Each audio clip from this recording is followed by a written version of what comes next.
Obrigado, Deus. Obrigado a vocês por estarem aqui. Rapaz, não vai. Quero aqui fazer um agradecimento antes de nós termos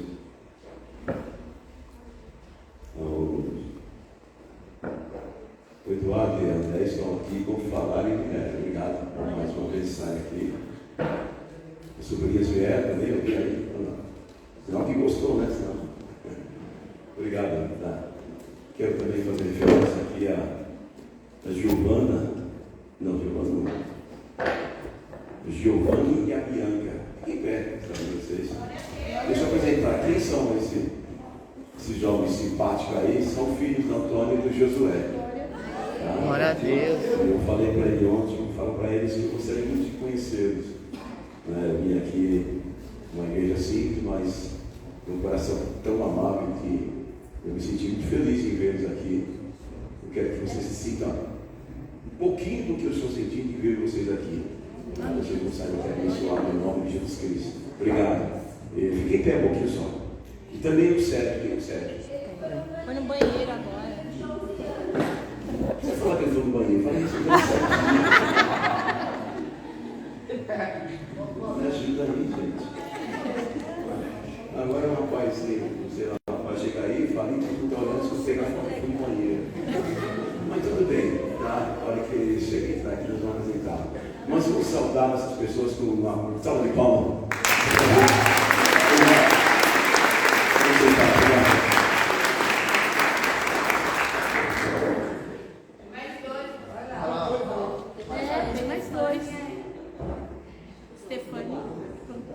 Stephanie Clodoaldo. Bonônia.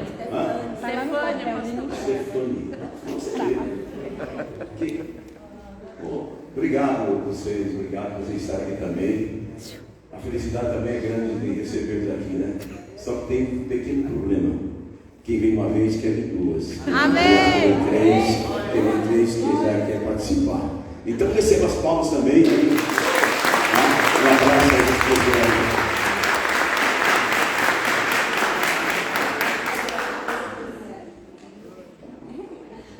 Que bom receber, né? Bom quando a gente vai em algum lugar, a gente é bem recebido. Quando você vai em um lugar que tem uma indiferença considerável, você fala assim, não sei, você eu volto aqui. Já aconteceu conosco, já contei para vocês, na época nós estávamos sem igreja, e um dia nós fomos visitar uma igreja lá no Recife. E tinha eu não lembro o nome daquela minha cantora, não me lembro agora. E ia ter um jantar após culto, e nós estávamos sentados na última cadeira. Então, foi bastante pessoas e nós sentávamos lá. O pastor desceu e falou: todo mundo, quando chegou eu e ela, virou as costas para frente. Eu falei: rapaz, que desagradável. Não era para ficar lá. Mas estamos aqui, é porque tinha que ficar aqui. É isso aí. Tá bom? Ok, então. Eu já preguei algumas vezes sobre isso. E interessante aí que a Fran tinha preparado alguns versículos também desse livro para falar. Aí chega a Fábio, quem é? Antônio. Antônio começou a falar sobre ele. Eu falei: não conta esse rapaz, fica quieto, que você vai pregar o quê? Já todo mundo está falando, mas eu vou insistir. E Deus preparou aqui. Eu disse, já preguei algumas vezes, já ouvi várias vezes, e sempre a gente aprende um pouquinho. Porque Deus sempre faz desabrochar a nossa mente, nosso coração, algo especial. Então, o livro de Jó.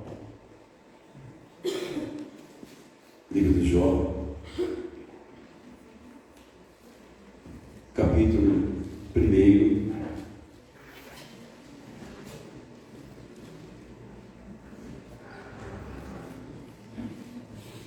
Vamos ler o versículo 1, 2, 3.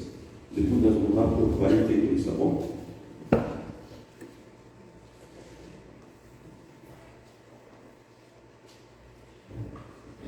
Havia um homem na terra de Uz, cujo nome era Jó. E era este homem íntegro, reto e temente a Deus, e desviava-se do mal. Nasceram-lhe 7 filhos e 3 filhas.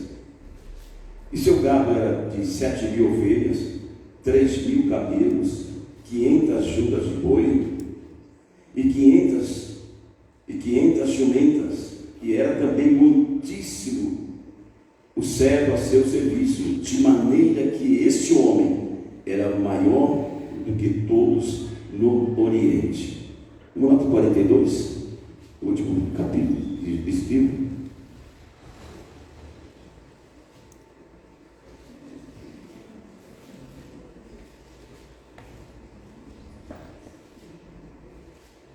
Verso 10. E o Senhor virou o cativeiro de Jó quando orava pelos seus amigos. E o Senhor acrescentou em dobro tudo quanto Jó antes possuía. Então vieram a ele todos os seus irmãos e todas as suas irmãs, e todos quantos antes o conheceram, e comeram com ele pão em sua casa. E se condoeram dele, e o consolaram acerca de todo o mal que o Senhor lhe havia enviado. E cada um deles lhe deu uma peça de dinheiro e um pendente de ouro. 12.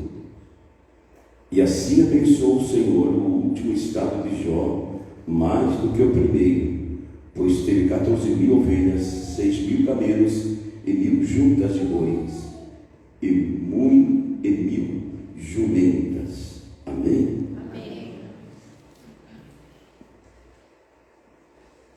O que eu falo agora seria assim, não refletiu, não leva jeito para bater em algumas coisas, mas se eu tivesse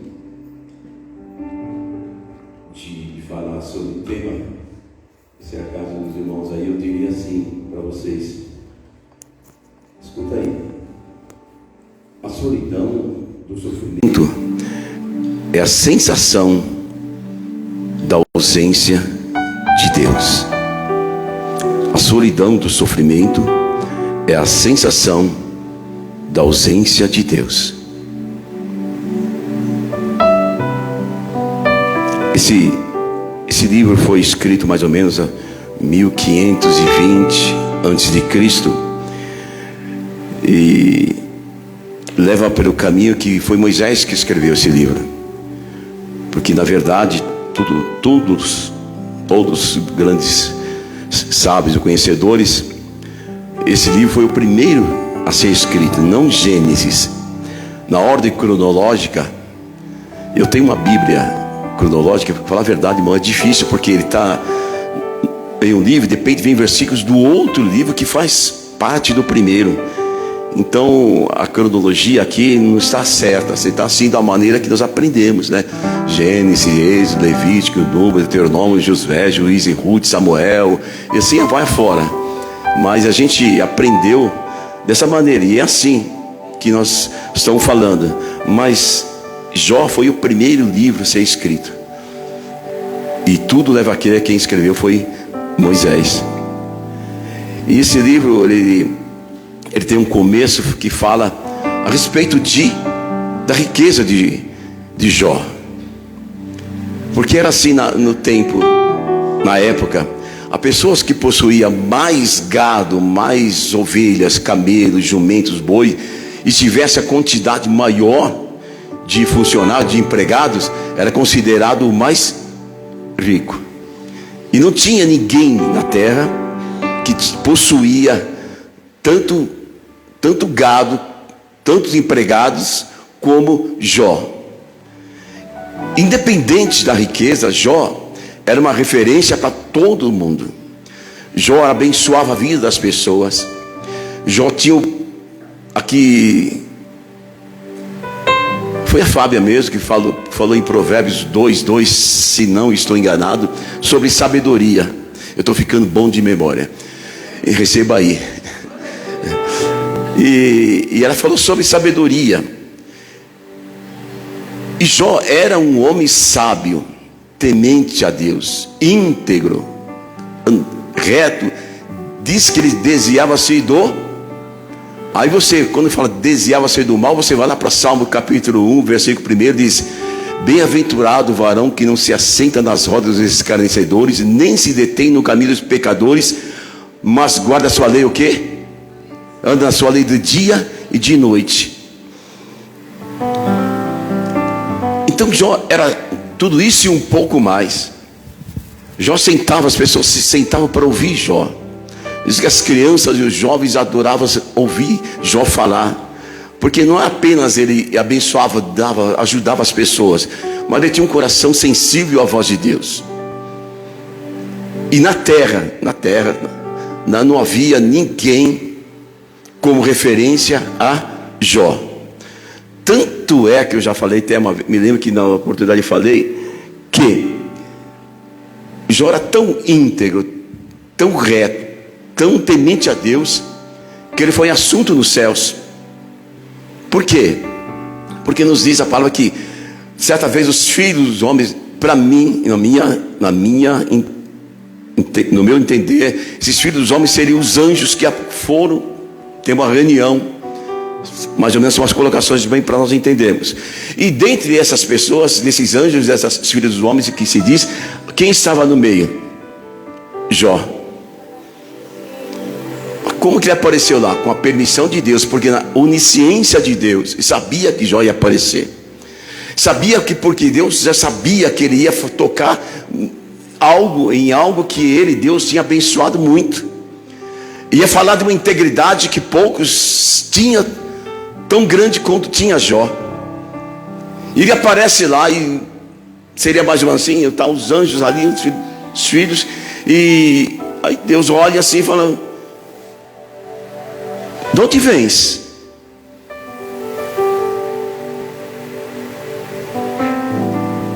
De rodear a terra. Ele deu uma volta, dá duas voltas, ele estava sempre rodeando. Diz que ele procura uma oportunidade, ele ruge como leão. Presta bem atenção, não é um leão, como leão, porque verdadeiro leão, a gente aparece aqui às vezes, está aqui, ó, né? Como leão, ele imita o leão. Quer imitar o leão, que ele é bravo, que ele faz isso, que ele quer isso, mas na verdade esse com é um destruidor de vidas, é um destruidor de casamento, é um destruidor de pessoas, de saúde. Ele ruge como leão, procurando a quem possa tragar. E se houver uma brecha, pode ter certeza, ele vai fazer um estrago. Aí o Senhor pergunta para ele assim: você viu meu servo Jó? Acho que Deus deu. Não está escrito não é assim, mas eu. Tá bom, vou de até. Você viu meu servo Jó? Que servo que eu tenho? Que homem que anda segundo a minha palavra. Aí o bichinho lá falou assim, ironicamente na minha colocação: também o Senhor o cercou de todos os bens. O Senhor o quê? O Senhor o quê? Cercou. O que significa cercar para você? A sua casa tem muro? A gente vai muito nas casas, toda casa tem muro. Principalmente antigamente, hoje está sumindo as casas, só tem prédio hoje em dia.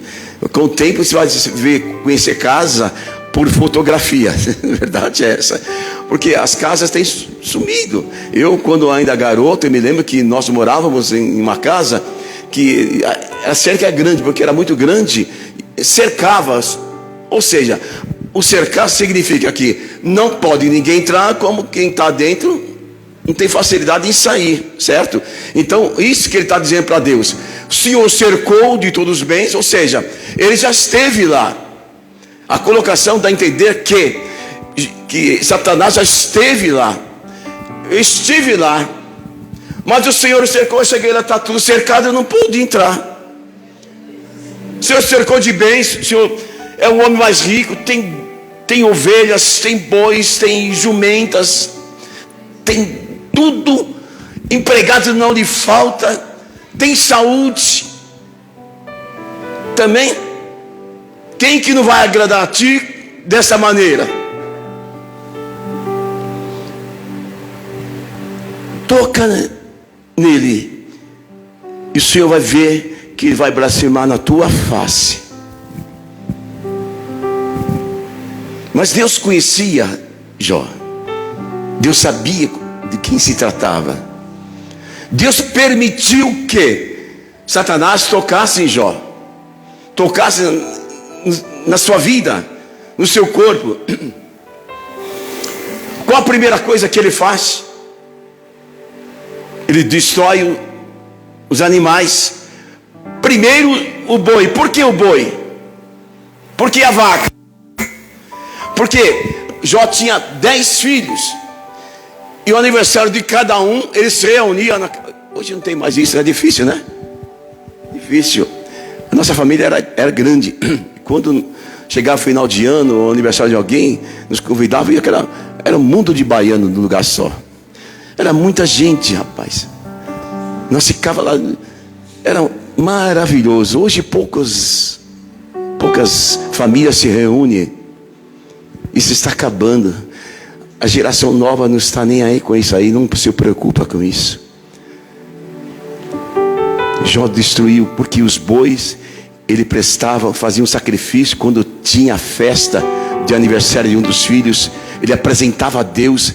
Ele disse lá no versículo, disse: se porventura eles pecaram, não que eles cometeram pecado. Eu costumo entender, irmão, esse é meu entender.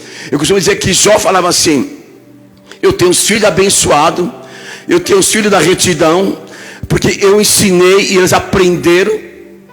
Eles são íntegros, eles vivem a palavra, porque ele disse: se porventura eles pecaram, eu quero ofertar um sacrifício em relação a isso.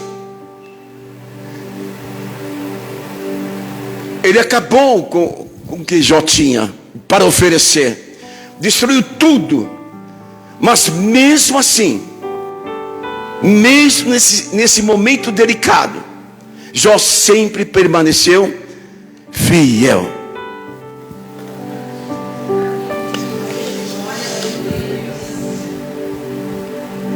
Mas isso não era muito para ele. Ele queria mais. Não tinha como tirar mais de Jó.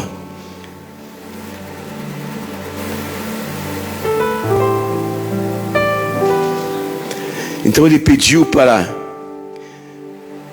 mexer em 3 fases, 3 estruturas que fazem o homem feliz. Eu quero falar um pouco disso. Aí Deus permitiu que ele tocasse em Jó, no corpo de Jó. Permitiu que ele pediu para mexer nas 3 estruturas que faz o homem feliz. Uma família abençoada. Eu disse o quê? Uma família com saúde e uma vida financeira equilibrada. Olha aqui para mim. Eu levantei, foi a noite passada. Eu depois de ler, fui dormir, acho que 00:30, 15 para 1. Mas demorei pegando sono, mas dei um cochilado e acordei de madrugada. Irmãos, eu cansei, estavam meus ombros doendo, tanto virar para a esquerda, para a direita. Coisa incrível, eu falei: nossa. Aí eu começo a ficar nervoso, chateado, me irritado, e eu não consigo dormir. Eu falei: sabe uma coisa? Eu vou para a sala. Fui orar na sala. Fui orar. E eu estava orando por uma família.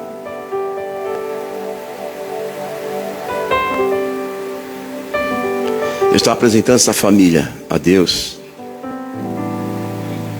Me apareceu uma afeição tão horrível, tão feia.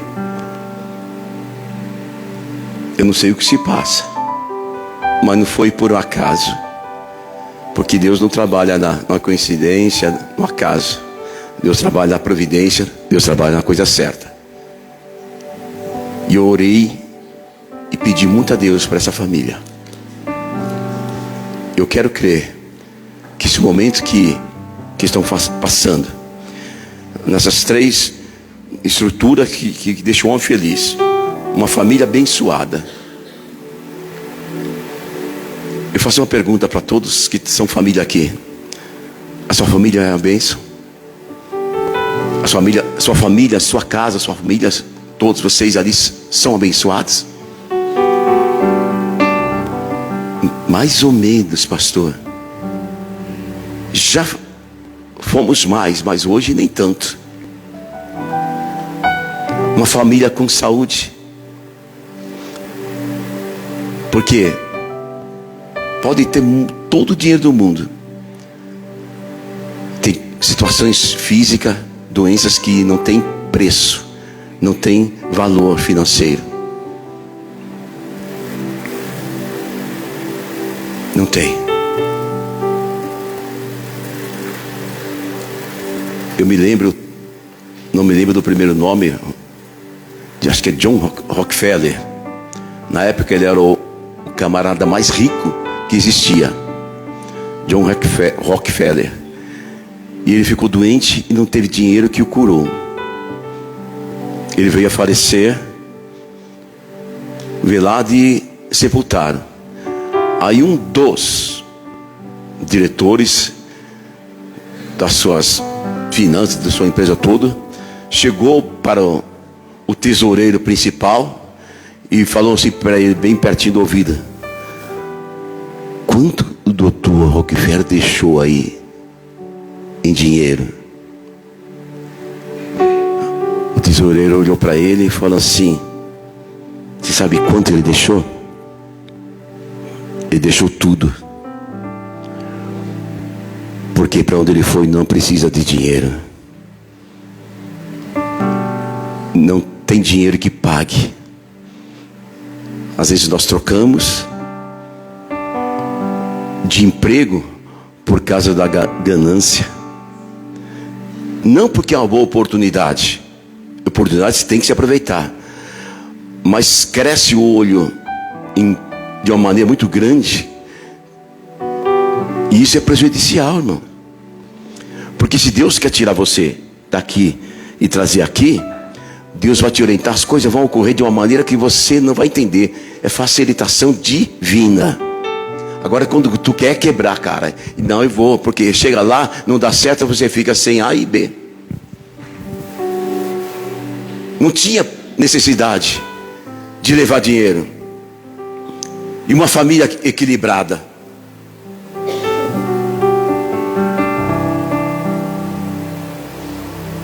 Não existe mais. Eu falo um pouco do meu tempo. Eu tenho esse direito, eu sou o mais velho aqui, me respeitam.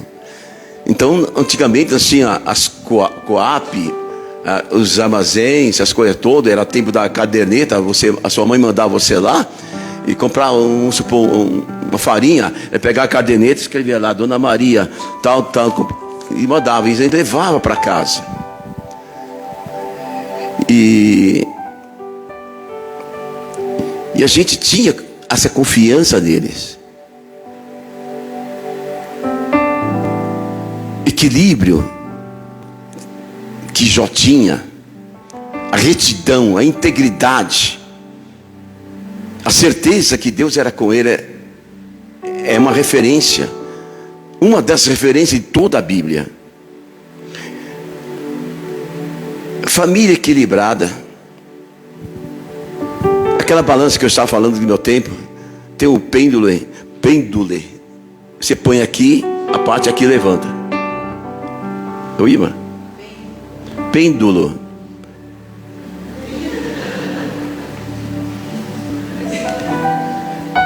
Preciso voltar para a escola, mas eu odeio escola. Pêndulo. Você botava um peso aqui, o que acontecia? A outra parte levantava. Aí se tirava aqui e equilibrava. Botava aqui, assim. Às vezes a família é assim. Um quer fazer isso, outro acha que é aquilo. E não chega a um denominador comum. Porque aí há o quê? Então faz você. sempre o teu jeito dá certo. Só do teu jeito. Só você sabe escolher a cor, só você sabe escolher o painel, o telão. Escolhe você. Aí vai e não dá certo. Você vai assim. Quer olhar? Eu não falei que não ia dar certo? Aí você dá uma coçadinha na cabeça. Não fala nada. Esse sorriso todo eu estou sentindo firmeza. Assim.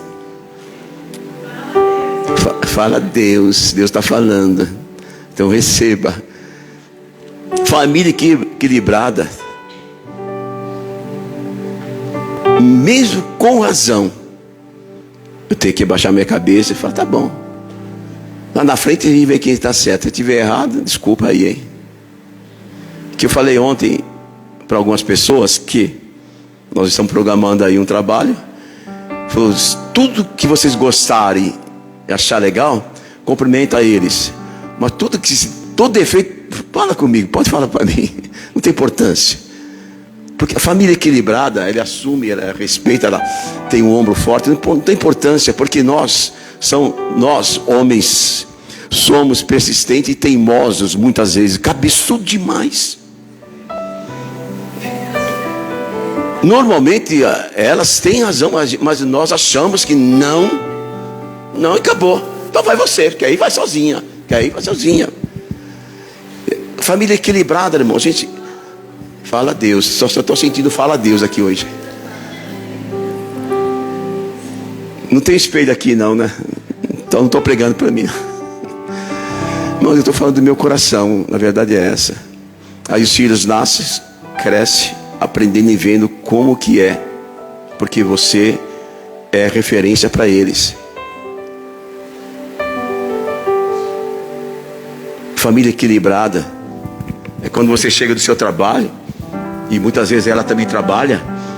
Aí você chega com aquela fome de pedreiro, batendo panela e pergunta, pô, não está pronta ainda a janta? Calma, gente, eu cheguei agora também. Hoje foi um dia corrido, um dia cansativo. Não sei porquê, não estava isso para eu falar, mas eu estou falando. Eu estou abrindo meu coração. Vamos passar um pouquinho para frente, senão quando ficar emocionante, aí só fala Deus aí. Então Deus permite que Satanás pule ou passe a cerca. Que Jó passe por uma grande prova. Jó perdeu até a compreensão da sua esposa. Eu não escutei nenhuma mulher falando, fala a Deus. Amém? Assim seja. Perdeu a compreensão até da sua esposa. Por quê?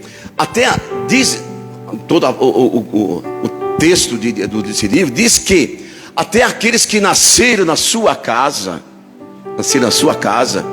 ou desprezar, passavam em volta por distante de Jó para não ver e não sentir o mau cheiro que saía do corpo daquele homem.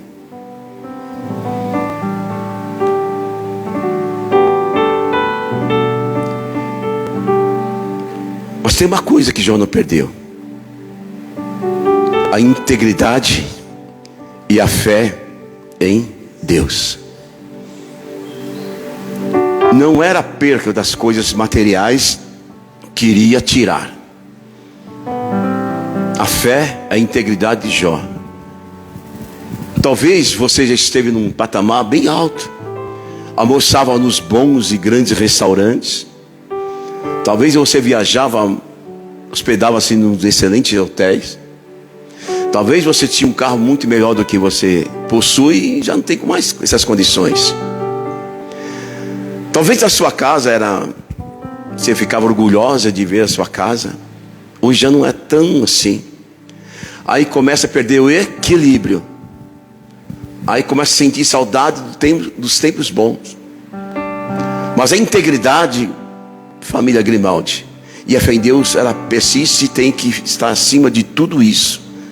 Porque por isso que diz a palavra do Senhor falando: buscai primeiramente o reino de Deus e a sua justiça, para que as demais coisas vos serão acrescentadas.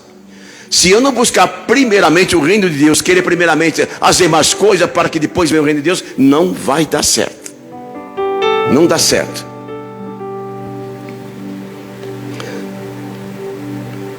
Satanás tinha em sua concepção que tudo o que Jó tinha era a sua riqueza. Tocou, Deus permitiu que tocasse em Jó. Não quero muito prolongar nessa parte. Tocasse em Jó. Jó sentiu o quê? Ele se sente arrasado. Não tem mais força. O seu corpo começa a ficar transformado em tanta enfermidade, tantos tumores que estouravam e ninguém suportava o mau cheiro.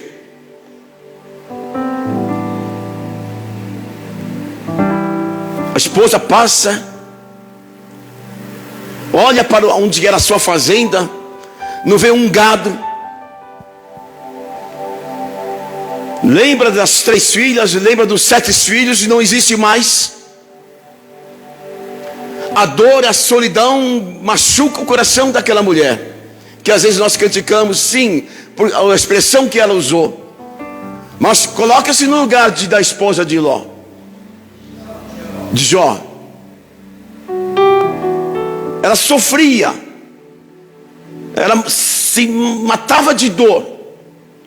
Ela olha para seu esposo e vê que ele está, vou usar uma expressão porque era quase isso, entrando em decomposição, estava fedendo, estava sendo mirrado, não comia, não tomava nada, cheirava mal. Era um homem respeitado e querido por todos, mas agora está na situação, ela olha para ele, ela não aguenta, não suporta, e diz para ele: Jó,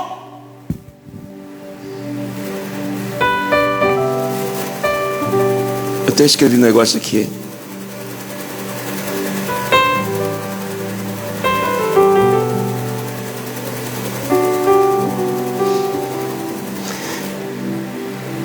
Amaldiçoa-se Deus, não sofra mais.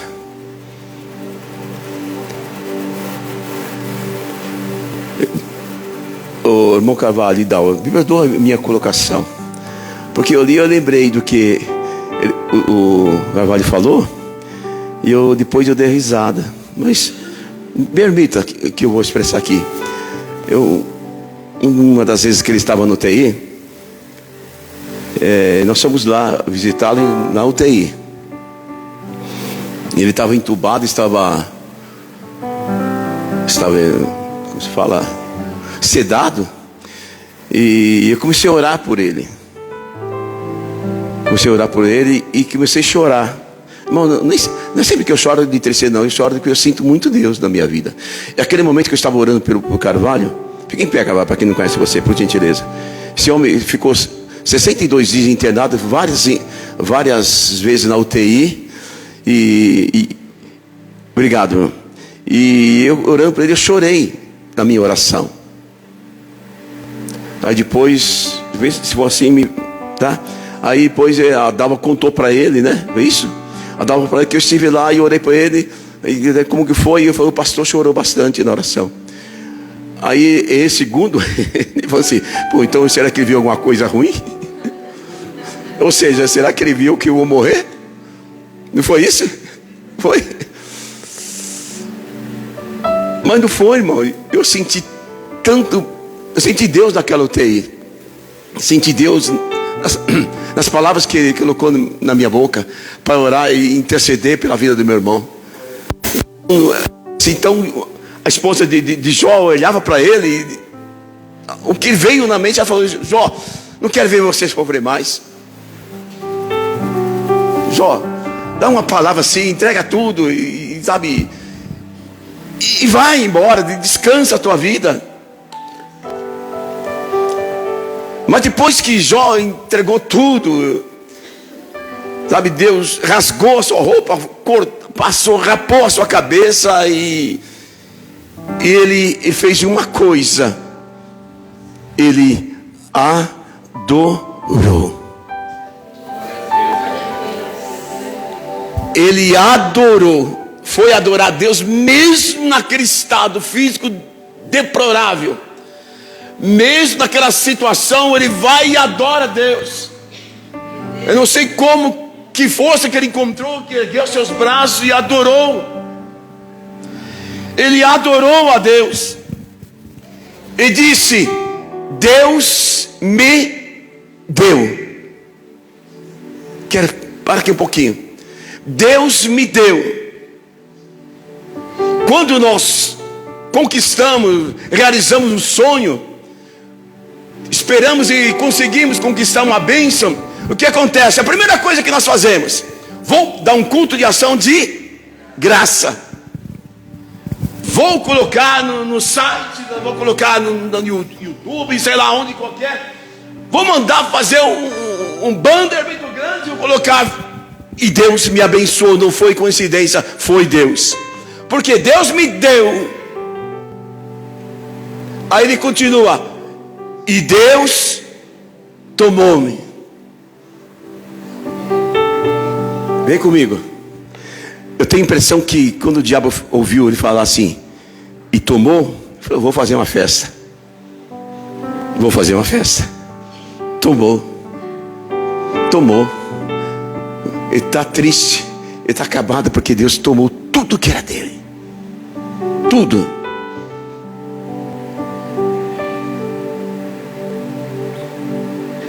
Sabe por quê? Na verdade nós não aceitamos perder. Alguém já perdeu um emprego que ficou chateado, triste? Levante a mão. Eu quero levantar as duas, né? Já. A gente fica triste. E eu, numa época que eu não poderia nem pensar que passasse esse pensamento de desempregado na minha cabeça, senão eu ficava doido. Porque tinha prestação do apartamento para pagar, 4 filhos, uma casa, despesa de um carro. Como que eu ia pagar? E eu fiquei desesperado, sinceramente. Eu que prego, que eu oro, mas chegou um momento que o desespero bateu aqui e falei: e agora?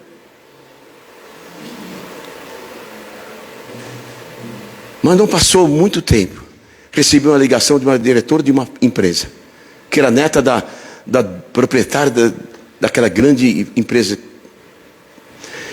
E ela me chamou, perguntou como eu estava, mandou que eu fosse lá na empresa do marido dela, que era dono daquela Dixitoga, chamava-se. Resumindo, aquele desespero, aquele emprego que gostava, Deus abriu, escancarou as portas, e eu fui abençoado, muitas vezes mais. Aquele foi meu último emprego, e Deus me honrou.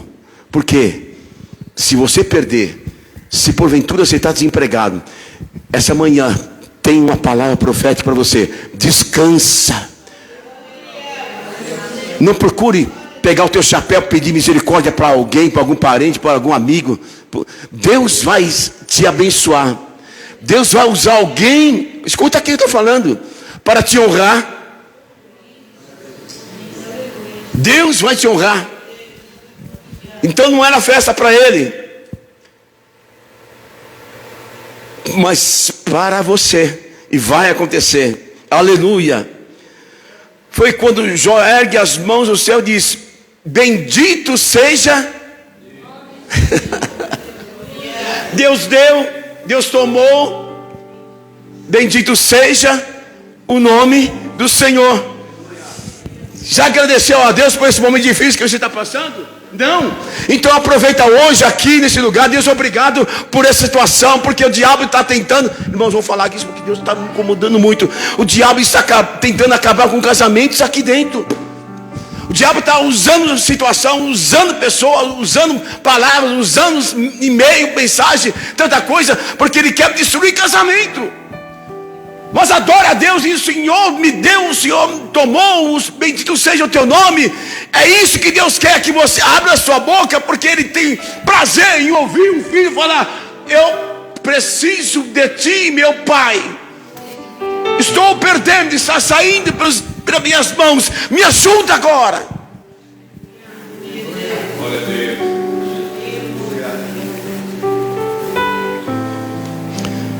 Você pode adorar quando está chorando. Você pode adorar quando está sorrindo. Você pode adorar quando está no leito de hospital ou em casa. Você pode adorar de várias maneiras. Irmão, põe aqui para mim capítulo 4, verso 23. Acho que é de João, deixa eu ver. Será que estou certo? Deixa eu olhar um pouquinho a Bíblia.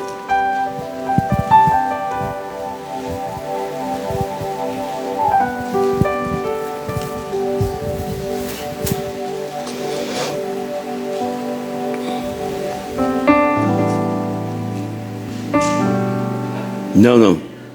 Me perdoa, eu marquei errado aqui. Tá, me perdoa. Não, esquece o que eu falei.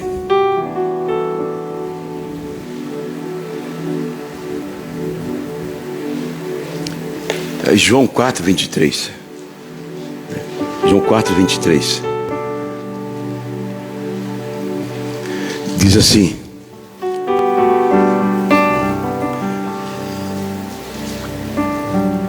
quando o Senhor estava falando com uma mulher lá no poço, ele disse: mas vem a hora, e já chegou, é hoje, em que os verdadeiros adoradores adorarão o Pai em espírito e em verdade. Deus te chamou para você ser um adorador. Aí você pegou o dom, foi lá, puxou a gaveta, colocou lá, fechou a gaveta e trancou. Não quero mais. Não vou fazer mais. Eu fiz isso. Se não me engano, até falei para o Eduardo um pedacinho. Eu fiz isso. Toda a minha vida, desde 9 anos de idade, eu ia para a igreja. Mas chegou um momento e falei: quer dizer uma coisa? Parei. Saí mundo afora. Deus não me chamou para ir para o mundo afora. Deus me chamou para ser um adorador, pregando, estando na sua casa. Então, se você está aqui essa noite, estou falando com a igreja também, a igreja Grimaldi.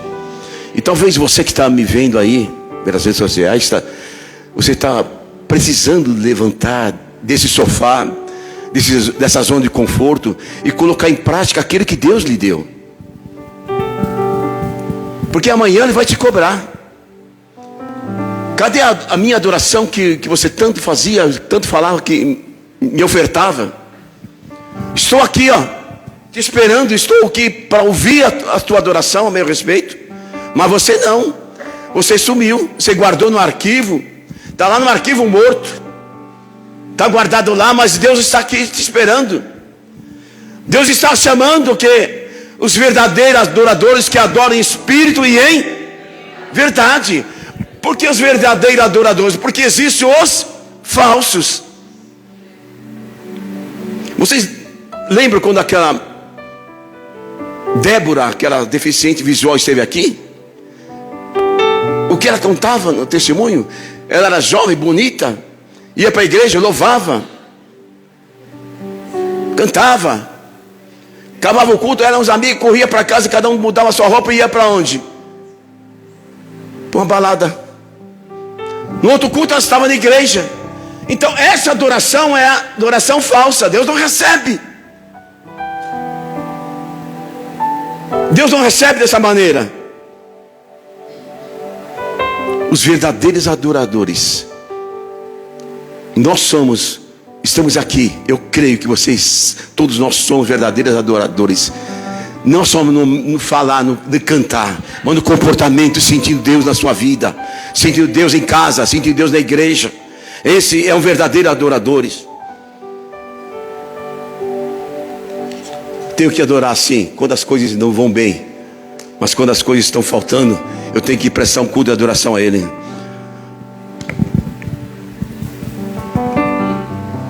Porque na verdade Satanás não suporta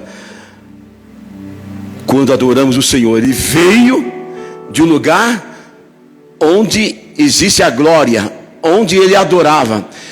O que acontece? Ele olha para você, olha para mim, olha para nós, e começa a passar nele o que ele era. Escuta aqui, irmãos. Ele olha para você e lembra que ele esteve lá onde você vai estar. Ele fazia o que você irá fazer, e ele nunca mais poderá fazer. Ele tem ódio quando você adora.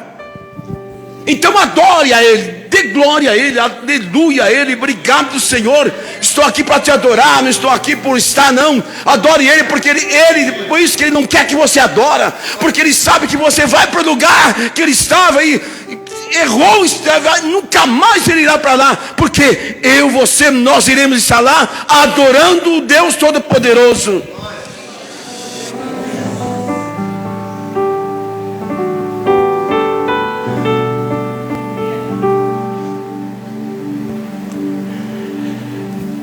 Nunca negocie a tua integridade.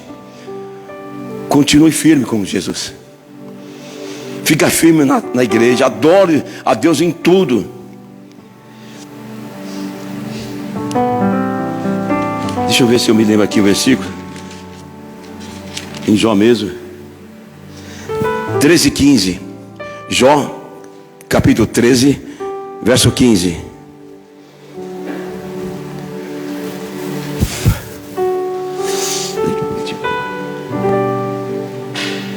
Jó 13:15. Olha o que Jó fala. A minha tradução está diferente, mas aqui está assim: eis que me matará, já não tenho esperança, contudo defenderei o meu procedimento. Ou seja, ainda que ele me mate, irmãos, isso é um adorador maravilhoso. Ainda que ele me mate, nele esperarei, contudo os meus caminhos defenderei diante dele. Ainda que eu morra, mulher, ainda que eu morra, esposa, eu sei no Deus que eu estou falando, estou adorando. Ainda que você perca o teu emprego, ainda que você perca a saúde, ainda que você perca muitas coisas, muita liberdade que você tem, você pode ter certeza que o teu nome está escrito no livro da vida, e quem escreveu não vai apagar. Ninguém tem o poder de irá rasurar o teu nome, porque o teu nome está escrito lá. Você é dele, e não adianta ele tentar destruir, não adianta ele tentar destruir a sua casa. Vou falar bastante aqui. Não adianta tentar destruir o teu casamento, não adianta destruir coisas que você tem, que tanto ama, porque o seu nome está escrito lá. Fulano de tal recebeu e tem a vitória, porque o nome dele está lá nos céus.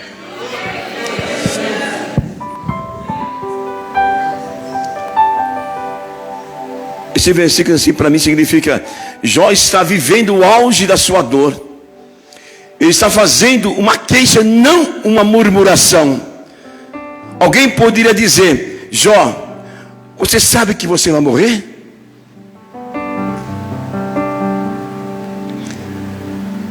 Você já sentiu essa sensação de acho que eu estou morrendo? Fala sério. Já sentiu, Carvalho?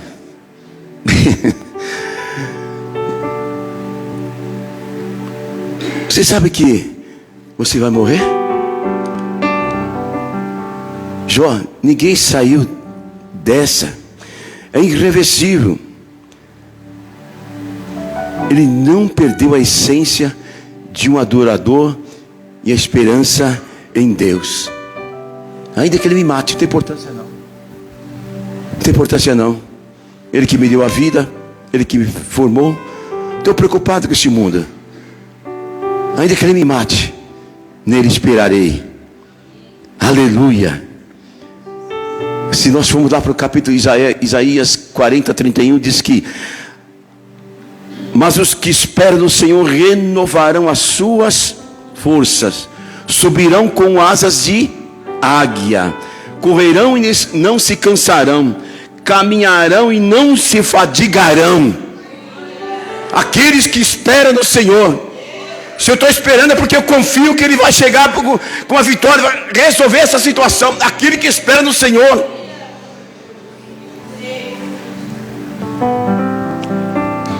Salmo de número 42, verso 5. Diz assim: perguntaram para Davi, escuta aqui, ó. Davi, onde está o teu Deus? Por tudo que está passando. Ah, você não é crente? Por que está passando por isso? Eu sou humano também. Pastor passa por isso também. Pastor também morre. Somos humanos. Onde está o seu Deus? Aí Davi responde assim. Sabe para quem Davi respondeu?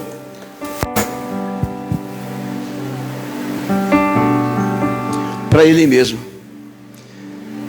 Davi, se fosse hoje, diria que ele pegou um grande espelho e colocou na frente dele. Davi não respondeu para quem perguntou: onde está o seu Deus? Cadê o seu Deus? Davi poderia dizer assim para ele mesmo: por que está abatida a minha alma? Por que você está com essa anemia espiritual? Alma, o que está acontecendo com você? O que está se passando com você, alma? Por que te perturbas dentro de mim? Porque essa inquietação, porque esse sofrimento, você está antecipando coisas, alma. Porque te perturbas dentro de mim? Espera em Deus. Se você não esperar em Deus, irmãos, nocaute. Espera em Deus, pois ainda o louvarei a Ele, pois ainda o louvarei a Ele, meu auxílio e Deus meu. Não tem como não esperar nesse Deus, não tem como. Por que te perturbas? Versículo 9, capítulo 9 desse mesmo livro, versículo 11, diz assim. Eu quero que vocês, eu pedi para não passar, põe aqui. Olha o que o Senhor fala assim, quando ele está assim, num momento tão terrível. Ele diz assim: eis que passa diante de mim e não o vejo. Torna a passar perante mim e não sinto. Há momento na nossa vida nós gritamos, nós gememos, rasgamos o coração, botamos um arame farpado no pescoço e procuramos esticar. Passa perto de mim, eu não vejo, eu canto, eu prego, eu oro, dou dízimo, dou oferta, e eu não sinto. Por que te abates, a minha alma? Por que te perturbas dentro de mim? Mas lá em capítulo 19, versículo 25, ele diz assim: porque eu sei que o meu Redentor vive, e por fim se levantará sobre a terra. Eu sei que o meu Redentor vive. Eu sei que Ele está vendo você nessa situação. Eu sei que Ele vê você lá na UTI. Eu sei que vê você lá no seu trabalho. Eu sei que vê você passando um apuro, um aperreio tão grande. Mas eu sei que Ele vive, Ele é vivo, Ele fala, Ele ouve, Ele responde. Estenda as mãos, me levanta, me dê graça.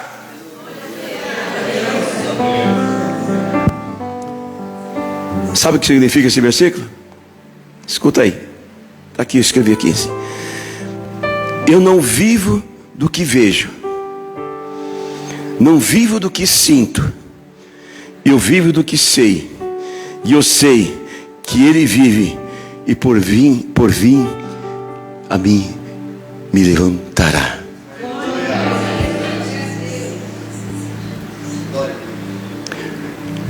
Vou concluir aqui um pedacinho. Você sabe o que é o bonito, lindo esperar em Deus? Você sabe o que é isso?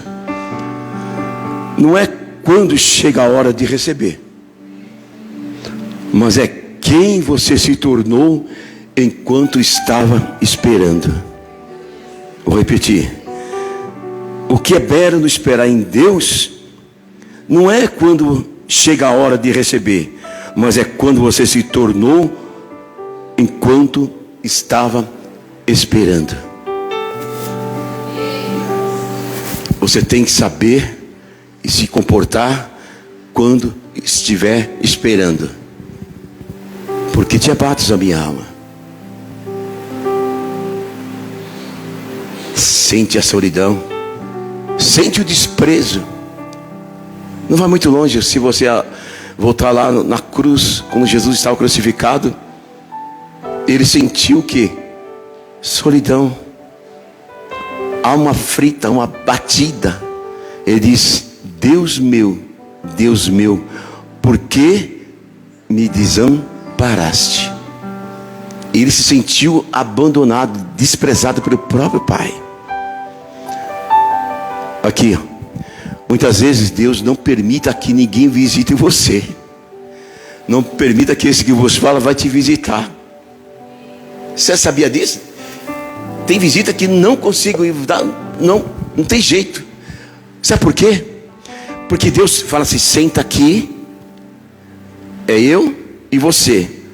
Não é A, B ou C, é você e eu. Nós iremos. Você vai conversar comigo. Tem que acertar comigo. É você e Deus. Não adianta conselho, não adianta ajuda financeira. O que adianta é Deus entrar na sua vida. Porque assim como Jó, há uma batida arrasada, assim como Jesus na cruz, e tantos e outros como Davi. Porque te abates a minha alma. Eu pedi, não sei se vocês conseguem, vamos cantar junto? Para cantar um hino da harpa. Nossa, lá vem o pastor com o hino da harpa.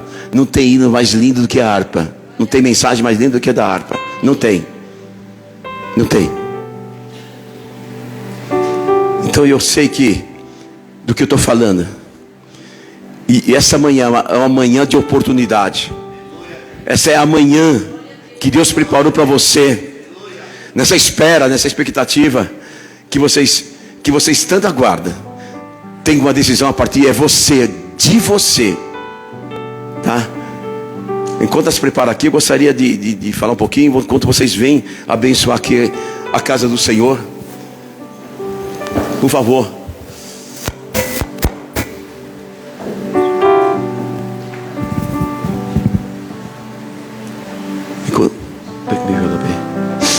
Enquanto você levanta, que Deus abençoe você. Pode vir para nós ganharmos tempo. Pode vir. Eu quero que você se sinta bem abençoando aqui essa casa. Eu quero transmitir você. Escuta bem o que eu vou falar. Nós já fechamos o contrato. Daqui no máximo mês, o letreiro da nossa igreja estará colocado. Não é, Isaac? O Isaac vai até filmar uma maneira lá. Gostei de dó. Adorei. Tá? Então, agora esperar eles concluírem. Quando o dia que você chegar aqui, vai estar um letreiro muito lindo, sabe? E a noite vai ficar mais lindo porque tem LED, tem luzes e vai ficar muito bacana. É por causa da sua oferta, por causa do seu dízimo, que nós conseguimos fazer alguma coisa. Então Deus abençoe você, Deus abençoe você, Deus abençoe você, em nome de Jesus Cristo. Obrigado, Deus. Obrigado. Eu gostaria que você descansasse um pouco, ficasse em pé.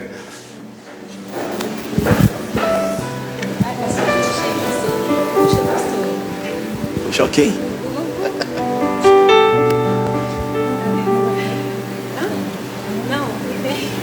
Vai ter playback? Tem playback aí, então vamos lá. Eu nunca me lembro que cantaram esse louvor da harpa aqui. Não conhece? Não, acho que não cantaram. Não, bom. Acho que não cantamos, mas vamos ter que cantar.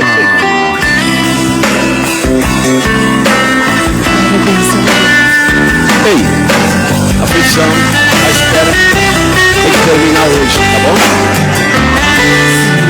Minha alma, a Deus suplica e não recebe, quando fica em suas promessas, eu sou única, eu infalível pra te valer. Com quem te amas, oh minha alma, te comove, perdendo a calma. Não tenhas medo, em Deus espera, no teu virá.